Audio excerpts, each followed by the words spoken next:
Hey, what's up guys? John here. One of the biggest changes to real estate in American history is unfolding before our eyes right now, and you're going to learn a lot about this in this podcast. It's fascinating actually, because I came across a law in New York called Local Law 97, where starting January 1st, 2024, 5,500 buildings have to reduce their carbon footprint or face a $200 million collective fine. And by 2030, that number is going to go to $900 million in fines and 15,000 buildings. So it's going to continue to progress for these property owners and these investors. Well, it's not just New York City. It's happening in Florida and Texas. It's happening all around America. And so a few weeks ago, I went on miamidade.gov and I found a company that's actually lending money for these upgrades. And I called them. They're called SELF, Solar Energy Loan Fund. They get funds from the federal government for between 0 and 1% interest, and they lend it out to the general public for between 5 and 6% interest, and they profit the spread on the loan. Well, the more we dig into these are mandatory upgrades, the more we're going to learn about real estate investing. It's going to allow you to underwrite a real estate investment better. It's going to allow you to see things more clearly, and it's going to allow you to gauge risk better based on taking in information that 99% of the general public thinks will never happen. It's already happening. It's already here. Enjoy the show. Hey, what's up, guys? So last week I went through the miamidade.gov website and I was looking at some of the changes that are going to be coming to residential and commercial real estate, because I'm seeing a lot of changes that are happening in California, New York, all over the country with these property upgrades. And today I have Jasmine, who's with Self, who is going to kind of answer some questions and kind of give us a roadmap of what she sees happening in Florida and how we can all kind of prepare for some of these big changes, because I believe it's going to have a huge impact on property values. It's going to have a really big impact on one's ability to kind of transition into this clean energy future that we're going to be going into. Jasmine, welcome. Hi, thank you for having me. You got it. So before you were with Self, you were with an insurance company here in Florida? Yes, I was working at an insurance agency. I was the processor, and I was delivering a lot of bad, sad news. So when you were there, it's interesting that you said that, because I was listening to Glenn Kelman, who's the CEO of Redfin. Okay. And he said about 2 years ago that one of the big problems in South Florida is going to be property insurance. Have you been seeing that, like throughout your career in insurance? Was it getting progressively worse, or? I probably worked in homeowners insurance for about 2 years, and within that 2 year span, I saw it get worse. In the beginning, it was like, you're telling someone you have a few months to fix your roof or to get a new roof, or the insurance company is going to drop you. I'm sorry. And then towards the end, it was, hi, yes, your insurance renewal is coming up, and it's actually going to be $400 more. And if you don't pay that, then your policy gets canceled. And if your policy gets canceled, now you get force-placed insurance by your mortgage company, and your mortgage just went up $400 a month. And wow, people don't have the budget for that. Yeah. So what are you seeing when you were doing that? When you left there, what was that, like 6 months ago, or? Yeah, about 6 months ago. So that was after Fort Myers. That was after, I guess that was Fort Lauderdale floods. That was like 5-6 months ago, probably right around that time. It was a little before that. What are you seeing with the trends with insurance? Well, the the premiums are going up, skyrocketing. And also the coverage is not as good as it used to be. It's kind of a sad market right now. It's getting sadder, and you're just hearing a lot of horror stories. Yeah, I mean, do you think that in the insurance market is going to have a really big role in underwriting with clean energy and all of these transitions? Because at the end of the day, insurance companies are underwriting risk. And if they view that property as having a higher climate risk, they're going to increase your premiums, I would imagine. I would assume so as well. I was already seeing, you get certain discounts if you have the impact windows, and then now they're saying if your air conditioning is energy efficient. It depends on how traditional that insurance company is. We have some insurance companies in Florida that are really by the book, by the rules, and they don't care about any of that green stuff. And then some are appreciative of your, decarbonization of your home. And so they're saying, okay, we'll give you some credits for that. Interesting. So you work you mentioned it's called a green bank. Yes. And so what exactly is a green bank? So SELF is the Solar Energy Loan Fund. We're considered a green bank because we are here to not only provide access to capital for low to moderate income neighborhoods, but also to help with the decarbonization of homes. traditionally solar has been just seen as super expensive and unaffordable. And if we're going to be helping communities, we want to help the right way. We don't want to give you money to build up on your home and you're not doing it the green way. It's making things worse. Your air conditioning bill is higher. It's just overall a bank with good intentions, I'd say. Today's video is sponsored by Great Credit Fast. Do you want to invest in real estate or possibly Airbnb? Maybe you want to start and grow a company or a business or possibly get debt free.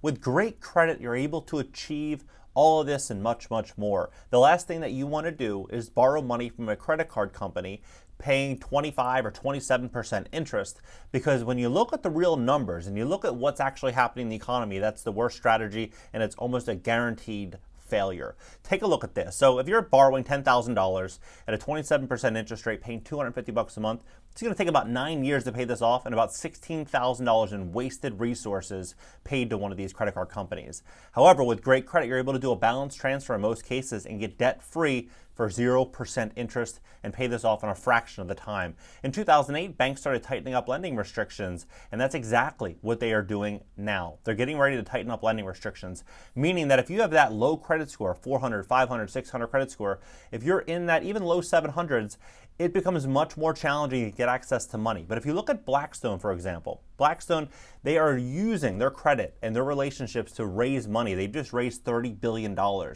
invest in single family rentals. If you want to invest in real estate, you want to really grow in scale during the greatest wealth transfer of all time, you're going to need great credit to do it. We would love to give you a free consultation to see how we can help you at greatcreditfast.com.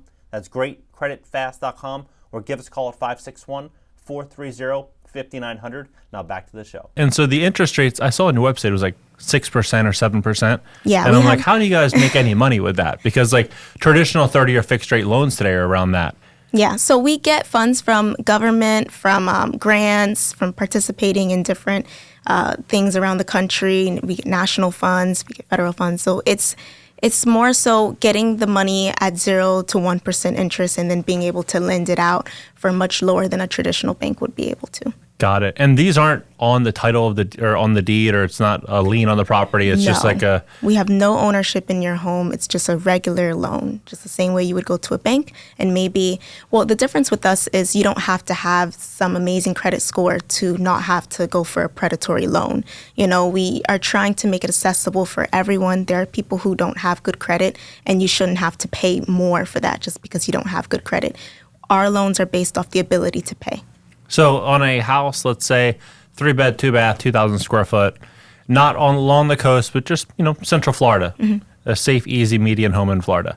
What would it cost for, let's say, solar on that type of property? Like ballpark. I know it's like, it's hard to throw a real number out there, but. Yeah. So our loans are pretty much, we try to keep them under $25,000. I can't really say exactly how much it would cost, but we are very competitive, and it's expensive overall. But you can see it like putting a good investment on credit, because in this case you have this 30-year loan, right, for your home, and you don't want to be spending a bunch of money on your energy every month. You can get solar, and then your bill will be less and less, and then you're of course helping the planet. So it's supposed to be looked at like a good investment. It is expensive because again it's a new roof, you know what I'm saying? But it is it's worth it in the end. Probably like a couple $100 a month or something. Yes. Got it. And then so when you do that solar upgrade, I was reading online, and this doesn't pertain exclusively to Florida, but in New York and other locations, what they're looking at is the actual building envelope. Do you know what that actually means? Like the actual exterior, to make sure that none of the energy inside of the property is getting soaked out to the environment, and so that it keeps everything intact. And so if there's cracks in the envelope, they would basically remove the entire exterior of the property and redo the exterior. Yeah, so they're doing a lot of sealing as well, and a lot of weatherization, and just overall making sure the buildings, if we're going to be building new buildings from the ground up, are built energy efficient. You know what I'm saying? So that you don't have these problems coming in later. As we know, it's not going to get better, Yeah, and before we started filming, we were talking about some of these mandatory upgrades for decarbonization. Yeah. What do you know about that? So I know that it's going to start being mandatory, just as the government's way of trying to, I think there's a goal by 2050 to have zero carbon emissions. Yeah, so, we have to, overall, real estate takes up about 40% of carbon emissions. So it seems like a small thing to do, but we have to chip away. If we can make it mandatory for these buildings to have at least some sort of standard, some sort of code from the beginning, then we're already doing our part. So it's time to start changing some of those codes and making them mandatory. Yeah, well, so I was reading on the whitehouse.gov that it's actually going to become mandatory. Like, it's not like something that could happen, it's going to happen. Awesome. Which is like, you think about that, it's like, like what does the actual cost look like for a property owner? And then I've talked about this on my channel before, like between 2020 and 2022, 40% of all mortgages in America were taken out. And that was basically when property prices were at all-time highs. Yeah. And now what we're seeing is interest rates go from 3% to 6 or 7%. Yeah. And when you look at how much equity the average homeowner actually has that did a transaction during that period, the first-time buyer was 6% down, and second homes were 13%. So like on average, 10% down. So you think about it, it will cost you 8% to sell a property with realtor fees and everything. So you have a situation where a large block of the U.S. housing stock has very little equity, and they move forward into a situation where there's going to be mandatory expenses that they didn't underwrite initially on taking out that loan, which could, for sure, push a lot of people into a questionable area. But I think there's going to be a lot of people that are going to be willing to happily move in this direction as well. But I think it's going to definitely change underwriting on properties, and it's going to change a lot. Absolutely, I agree. I think it will change a lot. And I think that it's important for, we have to not just put all the costs on the consumer. We can't make it the homeowner's fault per se, because this is how the structure is. This is how it's always been. But now we need to provide more green banks like SELF and more affordable financing for these upgrades in these projects. And again, if you are having to change your building to make it more carbon friendly, to decarbonize it, then you should have access to capital that's affordable for you. It shouldn't have to be a burden and, something else that's going to make things harder for you. So what does it look like to fully decarbonize a property? So there are a number of things you can do to decarbonize your property, as simple as, not using your electricity as much. Okay, the small stuff, but then you can get solar panels on your roof. You can get impact windows that with the film on them, so it's not heating up your house as much. If you're in a colder place, you can do some weatherization. You can insulate and do padding in your roof and your attic and things like that, so that your house doesn't get as cold, so you don't need as much heat. Or you can they have these these water systems and things that will make your carbon emission less. And I think overall, it seems like a lot to do. It seems like a big task, when you're looking at the bigger picture. But it's the little things that matter, because we all, as a collective, again, make up 40% just with real estate, the buildings, the homes, 40% of carbon emissions. So we could do our little part. It's not the big thing, but it's something. Yeah, it's very interesting, because when you start to look at all the different things that like if they wanted to remove their footprint on that property, what it would actually cost. Yeah. What would you think, like on a ballpark? I know you wouldn't be able to throw it. Like, would you have an idea of a range? Like, if let's say I owned a home and it was in like a low climate risk area, and I had a goal of I want to remove this entirely from their entire carbon footprint, what would this actually potentially cost? I would say tens of thousands of dollars if you're going to remove your carbon footprint completely. Yeah, but can you see that as an investment? Sure, one could say so. It would definitely raise your property value. You spoke of equity earlier, if you ever wanted to sell the property.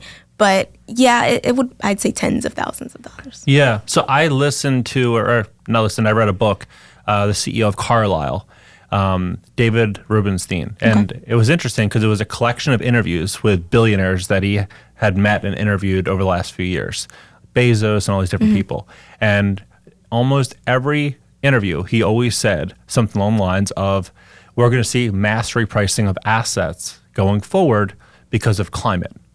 And they would talk about this, like all the billionaires. And so you're like, okay, well, like what areas are going to be most impacted, right? In terms of like multifamily, single family, house flipping, like running a business, all these different areas that most people are completely asleep about. They have no idea. They're not thinking about what the future is actually going to look like. But the future is here. Yeah. Like we're here, and over the next couple of years, we're going to witness. I think a lot of people have a hard time getting loans to refinance their properties because the insurance companies are going to be like, hey, you know what, we're underwriting the risk different here. Yeah. They can't afford the loan. They don't have equity in their properties to get the loan. And we're going to see a massive transfer of wealth, I think, take place over here. Yeah. What I agree. areas do you think are going to see like a larger transfer of wealth? I would say, I feel like the richer are going to get richer and the poor are going to get poorer. If there's already a gap, I think that gap is just going to widen. And the struggling areas are just going to struggle more. And, you know, the people who are soaring, they're going to continue to soar. That's how I see it. Yeah, I agree with you. Yeah. So I read an article at Ithaca, New York. We kind of talked a little bit about it for the pod. But what they're doing is it's going to be the first nation or the first location in the nation to fully decarbonize. And so what they're doing is they change the building codes and standards, and they're getting funding from private equity investors and green banks to issue the decarbonization on all these properties. And they said that it's going to be the first city, but it's going to be one of many that are coming nationwide. And the more I looked into it, the more I realized there was actually 182 cities in America Wow. that are moving into this direction now. Wow. What are your thoughts on that and kind of like the trends around how this is actually going to get financed? Yeah, so I think that we'd have to pivot from our traditional financing. I think that would just only make people who are already in trouble more in trouble. Of course, those who can afford it, you know, you make the change, you move on. But for those who struggle to, you know, keep afloat, I think that these trends could be very, I'd say predatory if not done right. You know, if the financial structure is not geared towards making it affordable, specifically making it affordable for the homeowner or the building owner, then it's not going to be good. I think that would be really problematic. Yeah, because their model was that they would actually put a lien on the property. Yeah, that's and not. so like if the owner couldn't afford it and it was mandated, then they have that lien on the property, and then private equity would be able to, you know, have an option to kind of take over that property, which isn't what you guys do. You guys No. like have a, you know, a much better model. Yes. But it's just interesting to see all these new models that are coming out and seeing how the world's kind of reacting to it. Yeah. I think in anything that's done, any changes, there's always, you can find the people who are going to try to be little weasels and, you know, the companies that don't really have the ethics and the actual the will to do good by the people. Our company, like Self, we don't, like you said, we don't put liens on people's property. We actually don't lend to you if you don't have the ability to pay. So not just, you know, not basing it on credit score, but that doesn't mean we're handing out loans to just anyone. We don't want to put you in a worse position than you already might be in. So I think it's, while you want to do good and, you know, do good for our planet and make these, you know, mandatory changes about building codes and stuff for energy efficiency, you also don't want to, you know, put people at risk. So we have to care about the planet and we have to care about people. So I don't think that should be an opportunity for predatory lenders to, you know, sink in. Yeah. What have you, and I agree with you, what are your thoughts about, is Miami moving in the direction of mandatory upgrades as well? Yes, but we have, at least I know for our Mayor Levine Cava, she's very, very, very conscious. And so I think if Miami would do these mandatory upgrades, we know our demographics, we know, you know, the people who struggle and who don't. I think that it would be really, I think it'd be really consumer friendly. I wouldn't think that it would be predatory, and they wouldn't put people in tougher positions than they're already at. But it is important to make these changes, and I think that only comes with some mandates. Yeah, because on miamidade.gov, it was saying that there's like these thresholds by 2035. They have to reduce, I think, 40% emissions by 2050 at zero. And then they wanted to remove 45% of cars by, I think, 2035. Oh, wow. And they wanted to like really start hacking away at massive goals. And so when you start to look at how they would actually achieve that, it would be by mandates. It would be by You have to. removing options, because 45% of cars, like that's an astronomical Yeah, sum. that's- It's I not wanna- like 3% or 5%.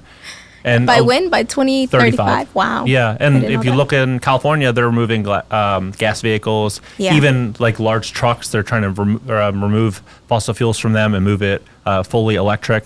So like they're moving into a really big direction, I think, across the country towards so this. does removing cars mean like all cars or just making Gas cars vehicles. electric? Okay, gas vehicles. Okay. But gas vehicles are, in many cases, less expensive Yeah. because you have the option to go pick up a 2003 Honda Civic for $12,000 Yeah. or something so like then that. the idea is with time, those options would be more affordable. The car companies are going to start making more affordable electric vehicles, right? Maybe. I don't know. That would be I haven't ideal. seen anything become more affordable the last couple of years. Yeah. Everything, like I talked to my wife about this. I'm like she'll go to Whole Foods and she'll be like, you won't believe how much this like bag of grocery was. That's like, true. That's crazy. Yeah. But if you can look at it, like the cost of solar overall has gone down within the last decade. It's definitely become more accessible. When it first came out, or when it first became like the new popular thing, that's kind of like how a lot of things are. When they first come out, it's rare. You can't get your hands on it. Yeah. And then, everyone starts making little different versions of it. And then, so maybe electric cars will be the same way. Yeah. I got my wife a Tesla years ago, 3 years ago, and we totaled it. And I'm like, Oh, thank man. God we totaled it. Because Really? You didn't like it? It was just, we charged it all the time. Oh, and I was so wondering that. we were moving from like a location to another location, and the place where we're at didn't have a charger. And so we have to go to like Culver City, which is like this electric Tesla charger in LA. And I'd sit there for an hour every other day. I'm like, God, this is such a Really? waste. I always wondered that. Like, how is it easy to charge your Tesla? No. It's kind of like if you were to take a 5-hour road trip, you would most likely stop 2 to maybe 3 times, and it would take you an hour each stop.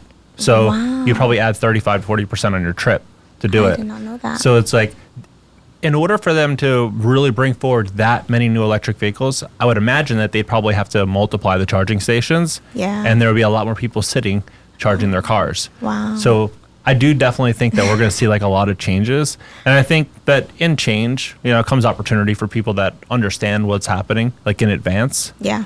What are your thoughts about how low solar you think will go? I think it'll be very affordable. I think that, I'm a very hopeful person. I'm a glass half full kind of girl. So I definitely think that over time, it's just going to become the regular option, almost like when iPhones first came out, it was like, ooh, you have an iPhone, now they're everywhere. Of course, there's financing, it's not like the phone got any cheaper, but now it's like, oh, just add it to your bill. It's a regular thing. So that's how I see the future of solar being, for sure. What are your thoughts about like when someone comes to you and they want a loan on, because I see you guys do loans for developers. Yes. What does that look like? Of like a developer loan versus like a landlord loan compared to like the residential? You said it's not on credit, but what about the other two? So they're all not based on credit, but for developers, that's a different program. So that one, you'd have to have your own qualifications for that. Of course, it's more about looking at your property that you already own or the land that you want to develop on and just seeing the potential that the property has for income, and then looking at how long it would take, how much a project like what you're zoned for would cost, stuff like that. So in the building process, you would already put those energy efficient details into the planning. And so we actually myself, I have a duplex that we are trying to develop. It's zoned for like 16 units. So we're trying to develop 16 units on there. Awesome. And so in the planning period, we are adding that solar roof. We're adding the impact windows and the energy efficiency, HVAC systems, and, just a little port for the parking so your cars are cooler, and, like just those little plans. So as it comes to development, it's much easier to add those solar aspects and count them into the costs, over the overall budget, so that what you can afford and, what's going to be a burden on you with these mandates coming. And how much more is it to do those upgrades versus, let's say, they were never available, the traditional versus those? Tens of thousands. For the 16 units or for the duplex? Okay, so I wouldn't do those upgrades on the duplex just because, we're planning on demolishing the duplex. Yeah.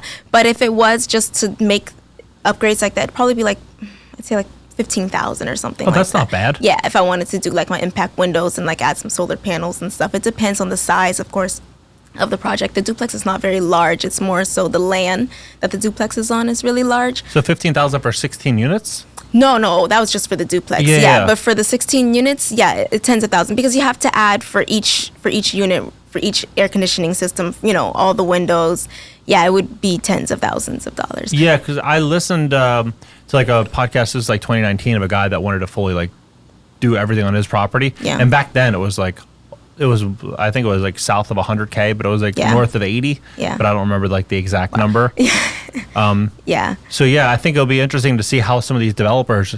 I believe a lot of developers are going to start trying to do exactly what you did, scraping buildings and rebuilding with all the new building codes, bringing it to like 2050 standards immediately. Yeah. Because that way you don't have to think about it. You don't have to deal with it later. Yeah. Yeah. And it would probably be more expensive to make those changes later rather than just adding them into the initial costs. Yeah. So there's a guy, Tom Steyer, who ran for president.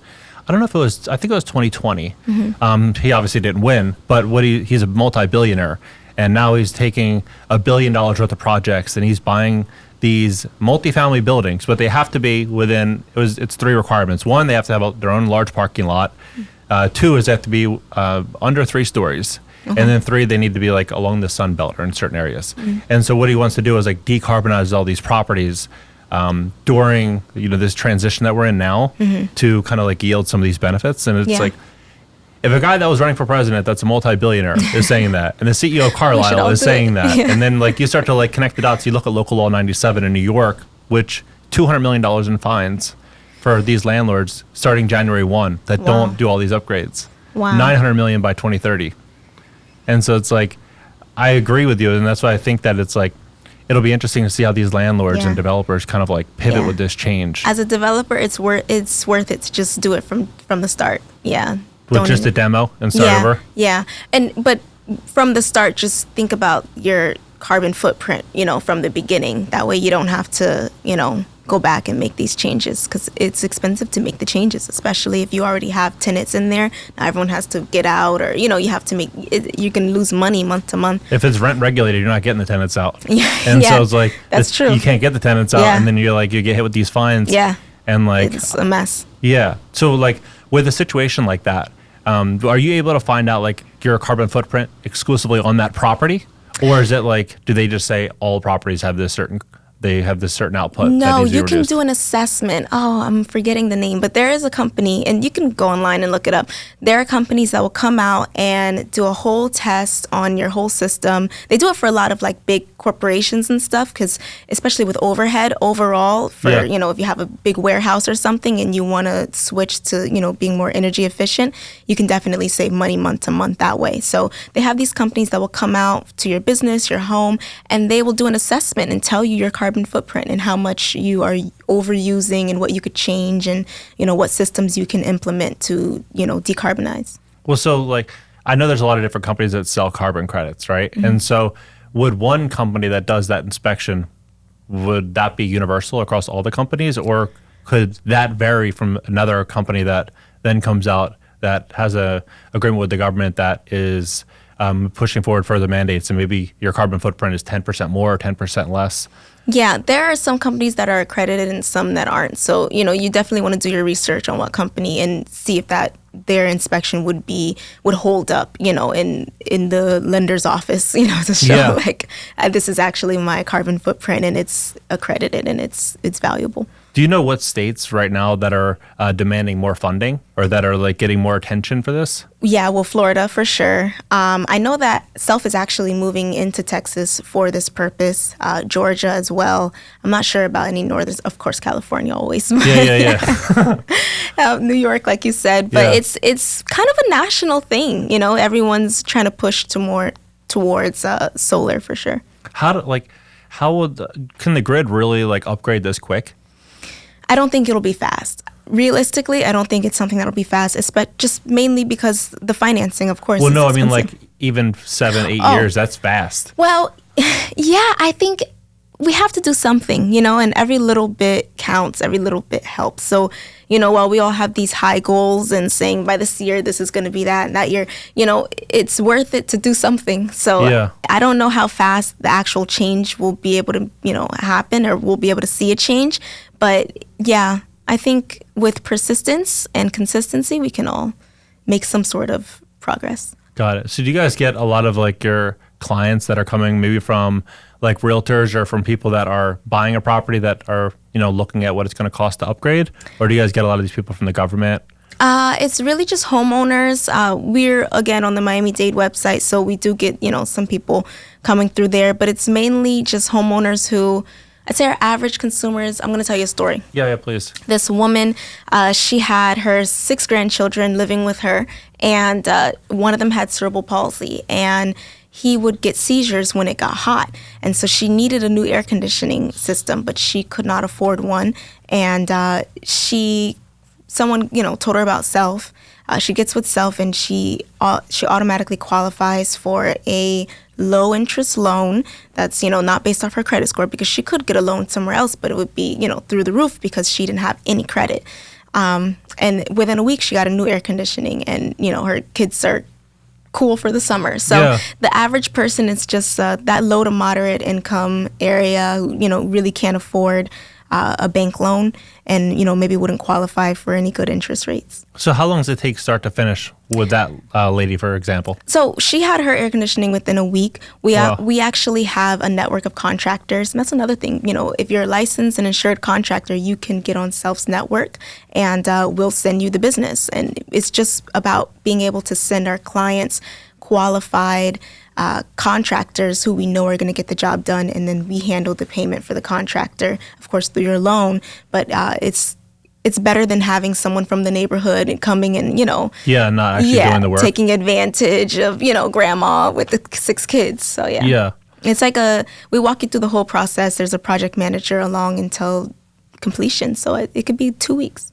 Wow, that's really fast. Yeah. Because the traditional, home loan, 30 days, 35 days, 40 days. Long underwriting, all that. No. So someone will come to you, they'll go through the underwriting process, and they're basically straight to funding. Yep, absolutely. So does the government give you guys checks annually, and that you guys lend out, or is it kind of as you need it? So it's it started off with an initial pot from, there was I forget the name of the fund that it came from. It was a $3 million in seed money. Then it, grew from there like you would do any regular bank with leveraging. But we also get grants and stuff, and funds from different initiatives and stuff. So right now in Texas, there's a bunch of money coming in that they're supposed to be giving out to communities and making accessible. So instead of, sometimes that money, that pipeline from government money to the actual community, it takes a long time. Yeah. And it's impossible to qualify for. And there's some weird application on some website you never heard of. So then Self would be the administrator of those funds. So it's still giving out loans, but it's just a nice bridge from the government to the people.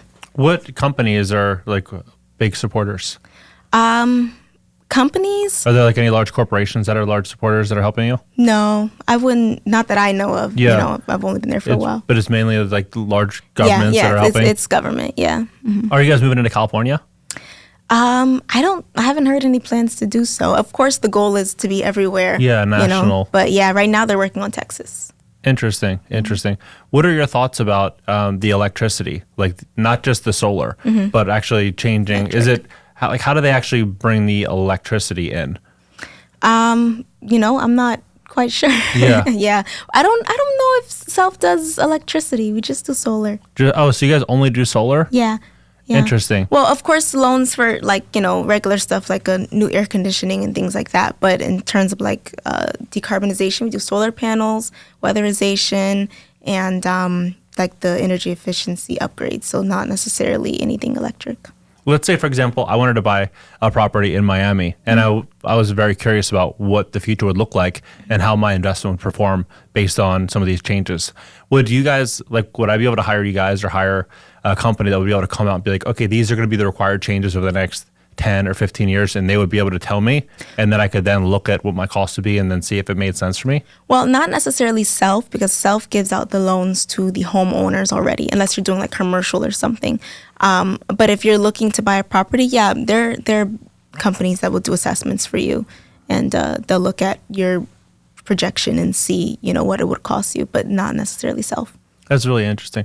Do you have any advice for anyone that right now is kind of on the fence with what they should be doing and how they should look at the future based on the current chain of events that are happening? Yes, I would say that it may seem like a small thing to do, but definitely try to decarbonize your home. Again, we contribute so much to the greenhouse emissions, and it it wouldn't benefit you to ignore what's happening and the changes that are being made. If you're buying a new home, think about those energy efficient upgrades from the beginning. If you're developing on property, think about those upgrades from now.